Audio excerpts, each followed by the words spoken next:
Guys, welcome back to Sagaduma vlogs. Sagaduma വ്ളോഗ്സിന്റെ പുതിയൊരു വീഡിയോയിലേക്ക് എല്ലാ കൂട്ടുകാർക്കും സ്വാഗതം.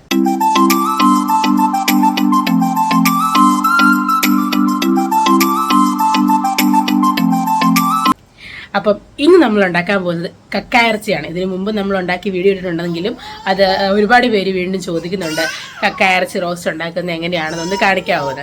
അപ്പോൾ നമുക്ക് കക്കായിറച്ചി ഉണ്ടാക്കാം. അത് ഉണ്ടാക്കുന്നത് അമ്മയാണ്. അപ്പോൾ നമുക്ക് കൂടുതൽ വിശേഷങ്ങളൊക്കെ അമ്മയോട് ചോദിക്കാം. രാവിലെ എല്ലാവരും എന്നാ പരിപാടി? രാവിലെ എന്നാൽ ഇച്ചിരി കക്കായിറച്ചി മേടിച്ചായിരുന്നു. എന്നാൽ രാവിലെ കറി വെച്ച് നിങ്ങളെ കൂടെ കാണിക്കാമെന്ന് വിചാരിച്ചു. നിങ്ങളൊക്കെ പറയത്തില്ല എന്ന് വെക്കുമ്പോഴും അമ്മ ഒന്ന് കാണിക്കാവോ എന്ന് ചോദിക്കുന്നില്ലേ? അന്നേരം എന്നാ കാണിച്ചേക്കാം. ഓരോ ദിവസം വെക്കുന്നത് നിങ്ങളെ അങ്ങ് കാണിക്കുക. അന്നേരം നിങ്ങൾക്കറിയാം നമ്മൾ വെക്കുന്ന രീതി, നിങ്ങൾക്കും അത് വെക്കാമല്ലോ എന്ന് വിചാരിച്ച് ഞാൻ കക്കായിറച്ചി രാവിലെ തന്നെ അത് എല്ലാം നല്ല വൃത്തിയാക്കി മഞ്ഞപ്പൊടിയും ശകലം മുളക് പൊടിയൊക്കെ ഇട്ട് വെച്ചിട്ടുണ്ട്. മഞ്ഞപ്പൊടിയും മുളക് പൊടിയും ഉപ്പ് ഇട്ട് വേവിച്ച് വെച്ചു. ഇപ്പം അതിന് ചേർക്കാനുള്ളത് ഓരോന്നോരോന്ന് അരിഞ്ഞ് വെച്ചേക്കുവാണ്. ഇത് നമ്മുടെ ചെറിയ ഉള്ളി കുറച്ച് ഇത്രയും വേണം. സവോള അല്ല എടുത്തേക്കാൻ, ചെറിയ ഉള്ളിയാണ്. ഇത് ചെറിയ ഉള്ളി. ഇത് ഞാൻ വെളുത്തുള്ളിയും ഇഞ്ചിയും തേങ്ങാക്കൊത്തും കൂടെ അരിഞ്ഞ് വെച്ചേക്കുക. ഇത് ഇത്രയും സാധനം നമുക്ക് അതിന് ചേർക്കാനായിട്ട് എടുത്ത് അരിഞ്ഞ് വെച്ചേക്കുവാണ്. ഇനി ബാക്കി അടുപ്പോട്ട് വെച്ചിട്ട് ഓരോന്നോരോന്ന് ചേർക്കുമ്പോൾ ഞാൻ നിങ്ങൾ ഓരോന്നോരോന്ന് കാണിച്ചു തരാവേ. ചീനിച്ചട്ടി അടുപ്പോട്ട് വെച്ചു, തീ കത്തിക്കാം, എണ്ണ ഒഴിക്കാം. എണ്ണ ഒഴിച്ചാലും പിന്നെ എണ്ണ ഒഴിക്കേണ്ടി വരും. കക്കായിറച്ചിക്ക് നല്ലോണം എണ്ണ കുടിക്കുന്ന സാധനം കക്കായിറച്ചി. എണ്ണയൊന്ന് ചൂടായി വന്നിട്ട് വേണം കടുക് ഇട്ടാൻ. എണ്ണ ചൂടായി, നമുക്ക് കടുകിടാം.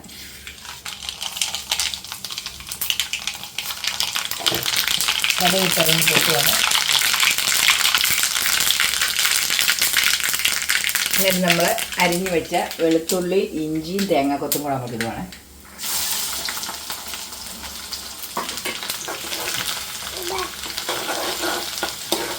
അതിനകത്ത് കിടന്നൊന്ന് ചുമക്കട്ടെ.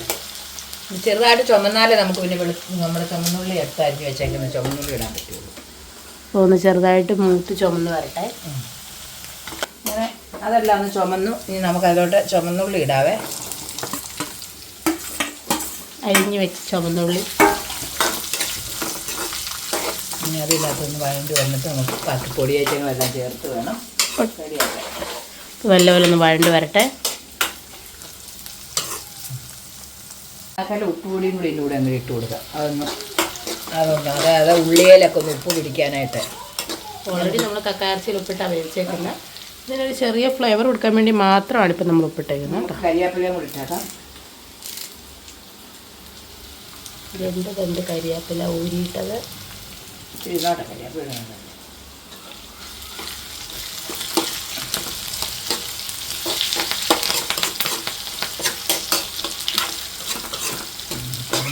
ബാക്കി പൊടികളും കൂടെ ചേർത്ത് നമുക്ക് സെറ്റാക്കാം. അത് വഴണ്ട് വരട്ടെ.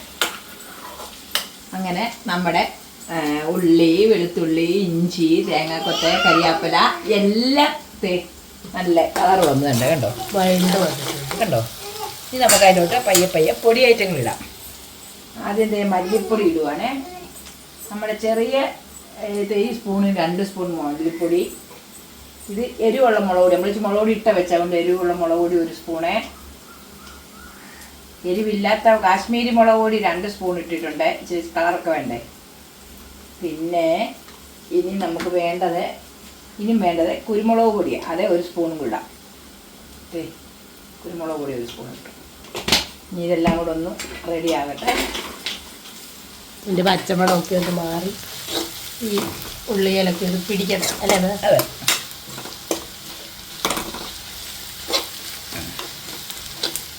നിങ്ങളും ഇങ്ങനെയൊക്കെയാണോ വെക്കുന്നതെന്നുള്ളത് കമൻറ്റ് ബോക്സിൽ പറയണം.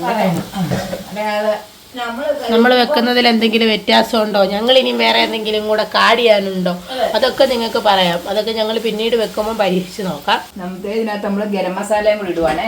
അത് ലാസ്റ്റ് ഇട്ടാൽ മതി, എന്ന് വെച്ചാൽ അത് കരിഞ്ഞു പോകണ്ട. ഗരം മസാല ഇട്ടു.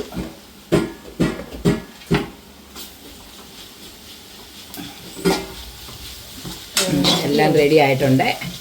നമുക്കിതോട്ട് കക്ക ഇടാം. ഞങ്ങൾ 1 കിലോ കക്കായിറച്ചി മേടിച്ചായിരുന്നു. അന്നേരം അത് ഫുള്ളും എടുക്കണ്ട, പപ്പാതി എടുത്താൽ മതിയല്ലോ. 1 കിലോ കക്കായിറച്ചിയുടെ ആവശ്യമില്ല. അത് ഞങ്ങൾക്ക് 2 നേരത്തെ കൂടെ. അതുകൊണ്ട് ഇതിൻ്റെ പകുതിയാണ് ഞാൻ ഇതിലോട്ട് ഇടുന്നത്. ഇത്ര മതി നമുക്ക്. ബാക്കി പകുതി ഞങ്ങൾ ഫ്രിഡ്ജ് വെച്ചിട്ട് പിന്നെ ഉണ്ടാക്കും. പിന്നെ ഒരു ദിവസത്തിനെടുക്കും. അല്ല ഫുള്ളായിട്ട് വെച്ച് കഴിഞ്ഞാൽ മേരി വന്നു കഴിഞ്ഞാൽ അഴുക്കാക്കില്ല. ഒത്തിരി ഇട്ട് വെക്കണ്ടല്ലോ. അതിനുള്ള ആ ചേരുവകളെ ഞാൻ എടുത്തിട്ടുള്ളൂ. ഇതെല്ലാം നല്ലപോലെ യോജിപ്പിച്ച് കയർച്ചയെല്ലാം പിടിച്ചേ എല്ലാം നല്ല റെഡിയായി ഫ്രൈ ആയി കഴിയുമ്പോൾ കാണിക്കാം. ഇളക്കി യോജിപ്പിച്ചിട്ട്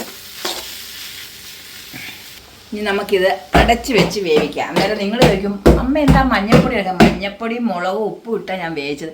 പിന്നെ മഞ്ഞൾപ്പൊടിയും ഇടുമ്പോൾ മഞ്ഞൾപ്പൊടി ചുവയാവും. അതുകൊണ്ട് ഇനി അത് അവിടെ നിന്ന് സെറ്റാകട്ടെ. നമ്മൾ അടച്ച് വെച്ചിട്ടങ്ങ് പോകരുത്. ഇടയ്ക്കൊക്കെ ഒന്ന് ഇളക്കി കൊടുക്കണം. എന്നാലേ നമുക്കത് എല്ലായിടത്തും ഒന്ന് പിടിക്കുകയുള്ളേ. ചിലപ്പോൾ അടച്ചു കൊടുക്കും, ഇങ്ങനെ പൊട്ടുന്ന വെച്ചേക്കാം. ടപ്പേ ടപ്പേ അത് മൂക്കുന്നതാണ്. നമ്മളത് നല്ലോണം ഒന്ന് ഇളക്കിയൊക്കെ ഇട്ടിട്ട് എന്നിട്ടത് സെറ്റാവും. വീണ്ടും അടച്ചു വെക്കാം. നമ്മുടെ കക്ക ഇറച്ചി റെഡി ആയിട്ടുണ്ട്. ഇതല്ലേ നല്ല നിറം. ഇപ്പം അഥവാ എന്തായാലും ഇതിനകത്തൂടെ കാണാൻ ഞാൻ പറഞ്ഞല്ലോ നമ്മുടെ അടുക്കളയുടെയാണ്, ലൈറ്റിൻ്റെ ആണ്. സാധനം റെഡി ആയിട്ടുണ്ട്. എടുത്ത് കാണിക്കണം. അടിപൊളി കക്കയിറച്ചിയുമായി അമ്മ നിൽക്കുന്നു. ഞങ്ങളെല്ലാവരും ഇത് ഉണ്ടാക്കി നോക്കണം അല്ലേ അമ്മേ? ഇത് ഉണ്ടാക്കി നോക്കിയിട്ട് അഭിപ്രായം അമ്മയോട് പറഞ്ഞു.